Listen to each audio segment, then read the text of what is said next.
I think what I've realized is that when my original plan was to, around the time they release new MacBooks, was to start looking at purchasing a new MacBook.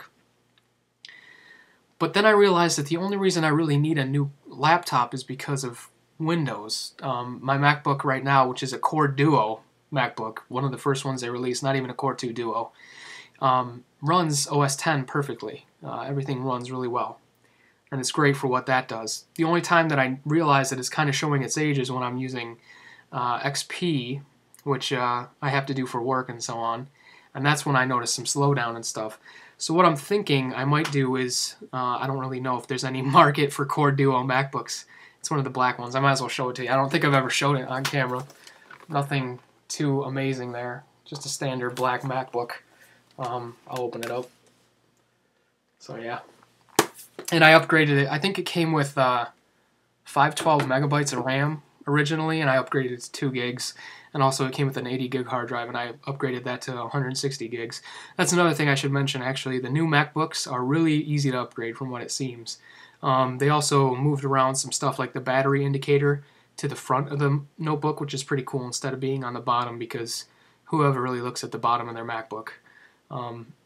So those are some cool redesigns, and obviously the the brick process is pretty interesting.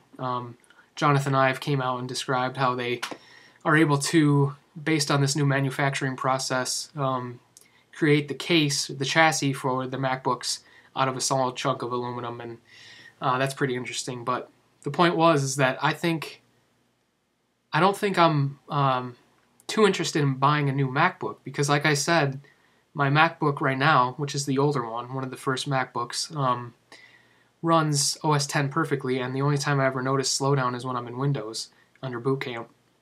So, and I need that for work. So what I think I'm going to end up doing is buying like an HP or something just for work purposes instead of buying a new MacBook. The new MacBooks are really nice, but I can get a cheaper PC. One of the new, I don't know if you've seen them. There's a DVT 3500, I think, or DV3500T.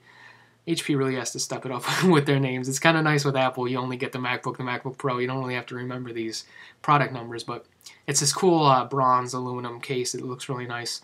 I've been looking at that instead of getting a new MacBook, even though I would like one, just because it's a little bit cheaper and it runs Windows, and that's obviously my biggest problem. And I would just use that for work stuff mostly, and then keep my MacBook that I have now for the general purpose that I use it for.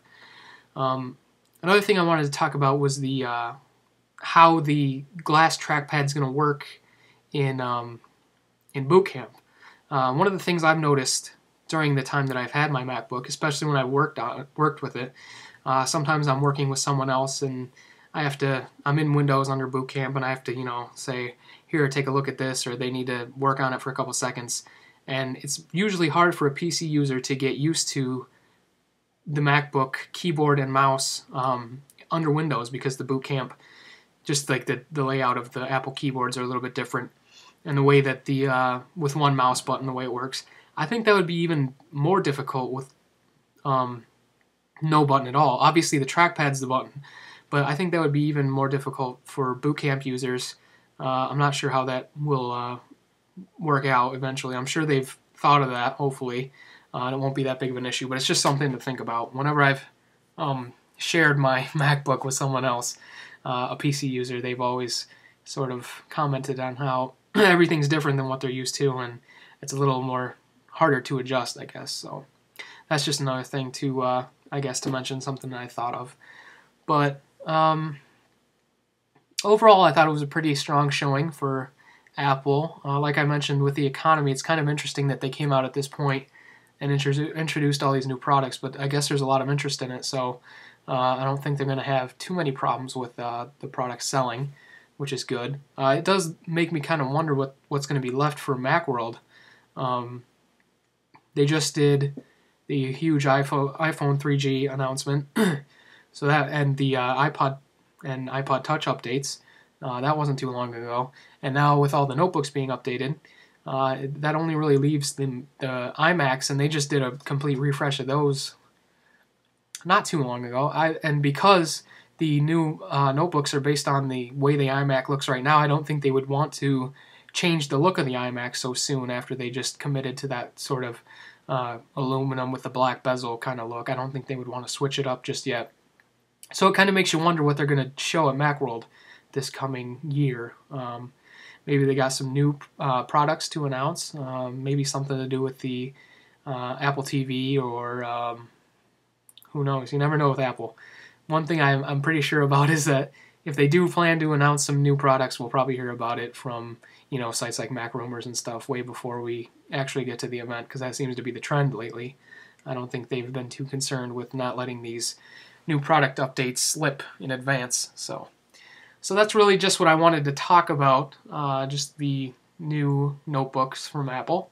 I'm sorry this video is run a little bit longer than my standard ones, but that tends to happen when I'm just, you know, jawing my mouth off here.